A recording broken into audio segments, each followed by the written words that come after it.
জরুরি ঘোষণা আছে, আপনি আসেন, অসুবিধা নেই, এক এক করে আসেন, বসেন, আপনারা একজন একজন করে আসেন। এবং একটা জরুরি ঘোষণা আছে, এই ঘোষণাটা খুব গুরুত্বপূর্ণ।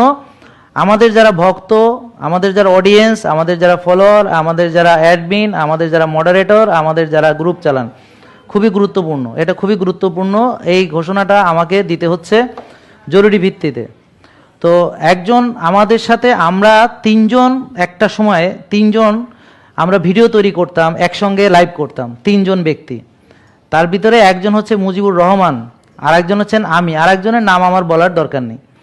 তা এখন মুজিবুর রহমান ভাই উনি হলেন এমবিবিএস ডাক্তার, এবং উনি কার্ডিওলজির উপরে একেবারে অনেক দিন উনি পোস্ট গ্রাজুয়েশন করছিলেন, কিন্তু উনি শেষ করতে পারেননি। লাস্ট 1 বছর, মানে যখন অনেক বছর করার পরে 1 বছর আগে উনি ব্যবসায় ঢুকে গেছেন। অর্থাৎ উনি নিজেকে পরিচয় দিবেন হচ্ছে এমবিবিএস ডাক্তার হিসেবে, বাট নট কার্ডিওলজিস্ট। ক্লিয়ার?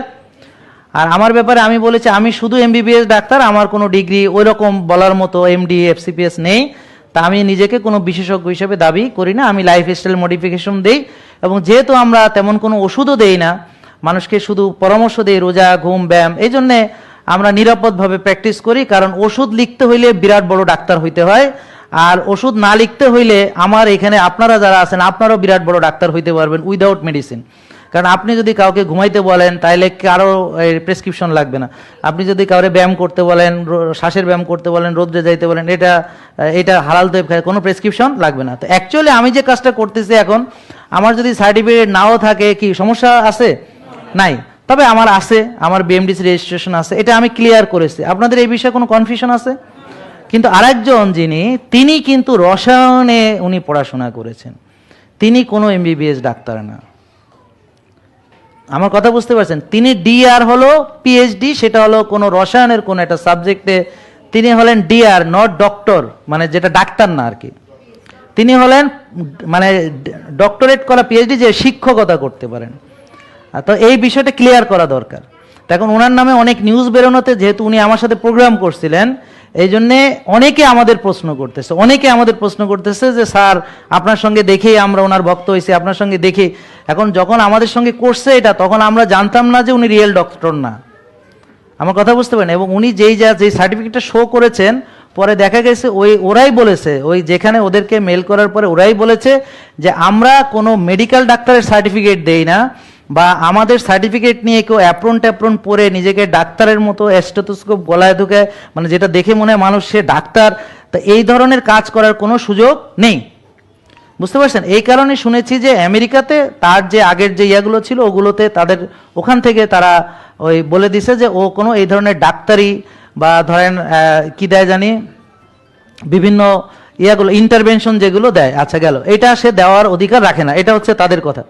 আর সত্য মিথ্যা আপনারা যাচাই করে নেবেন। কিন্তু আমার কোনো ভক্ত, আমার যারা ফলোয়ার, তারা যাইয়া আমার নামের সাথে দয়া করে তার নাম জুড়াইয়া আমার নাম ডুবাইয়েন না। আমি কি বোঝাতে পারছি?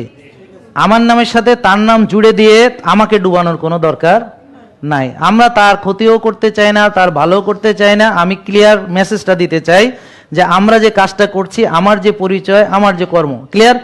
কিন্তু আরেকজন, সে কি আসল ডাক্তার না নকল ডাক্তার, এটা তাকে যারা দেখাইতে যায় তারা বিবেচনা করবে। কিন্তু যেহেতু আমরা তার সাথে প্রোগ্রাম করেছি বলে আমাকে এটুক কথা আমরা যদি না বলি, তখন দেখা গেল আপনারা যারা আমাকেও ভালোবাসেন এবং আমার কারণে, আমার ভিডিও দেখে আমার সাথে লাইভ আছে বলে আপনারা তারও আলোচনা শোনেন এবং তাকে ডাক্তার ভাবেন, এইটা ক্লিয়ার করা আমার দায়িত্ব।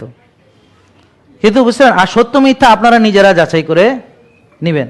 তারপরে উনি আবার ওনার নামে যে ইয়াগুলো পাওয়া গেছে, সেটা হলো যে উনি নাকি ওটা মানে আমি বলতে চাই না, মানে তবে এটা সত্য যে বাংলাদেশে উনি বিএমডিসি রেজিস্টার্ড কোনো ডাক্তার না। এটার প্রমাণ আমরা পেয়েছি কি, সেটা হলো উনি নিজে কখনো বাংলাদেশে প্রেসক্রিপশন করেন না, ওনার কোনো ইনস্টিটিউশনের আরেকজন ডাক্তারকে দিয়ে প্রেসক্রিপশন করেন।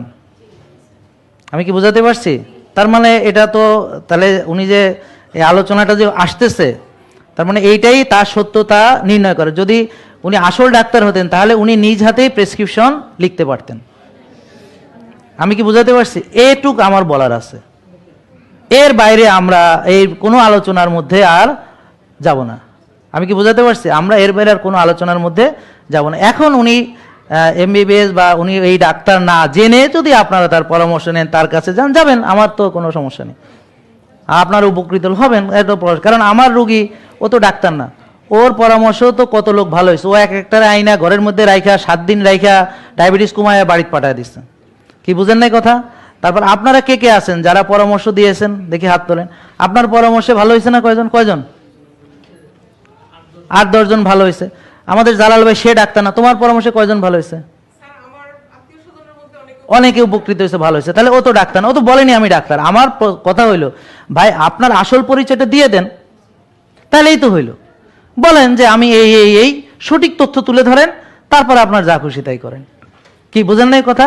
কিন্তু ওই পরিচয়ের ভিতরে মানে বিভিন্ন রকম টুইস্টিং, সেটাই আমাদের মানুষকে সন্দেহ করতে বাধ্য করে, মানে জিনিসটা সন্দেহজনক।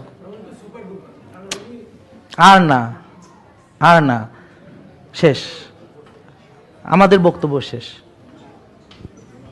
আমার বক্তব্য এটুকু দেওয়া লাগতো না যদি তার সাথে আমার প্রোগ্রাম না থাকতো।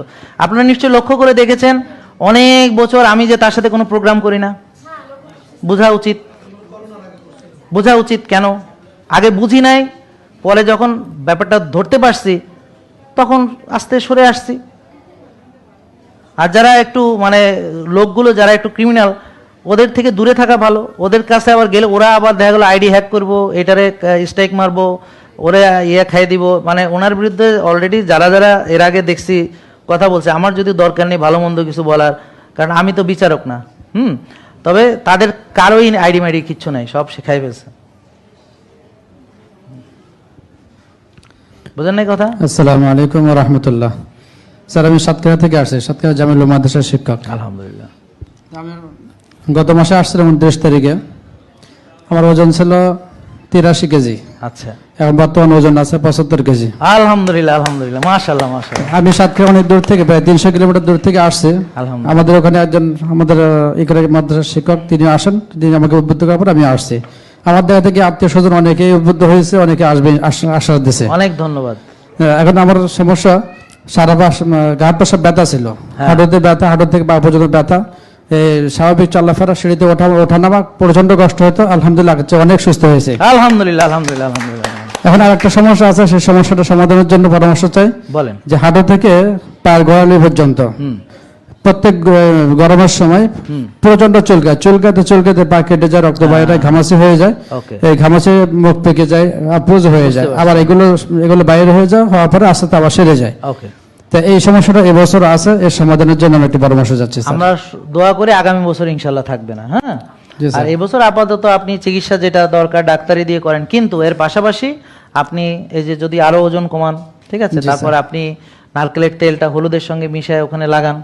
ক্লিয়ার? জি স্যার। আর আপনার যখন ওজন কমে যাবে, শরীর থেকে টক্সিসিটি বেরিয়ে যাবে, তখন এগুলো আস্তে আস্তে এগুলো এমনি ভালো হয়ে যাবে। আর কফি এনামা করেন কিনা? জি করি স্যার। কফি এনামাটা সপ্তাহে 2 দিন না, আপনার জন্য সপ্তাহে 4-5 দিন করে, মানে কফি এনামাটা একটু বেশি করে করেন। মানে এটা দ্রুত বেশি করে করেন, দেখবেন ইনশাল্লাহ ভালো হয়ে যাবেন। তবে এটা সময় লাগবে।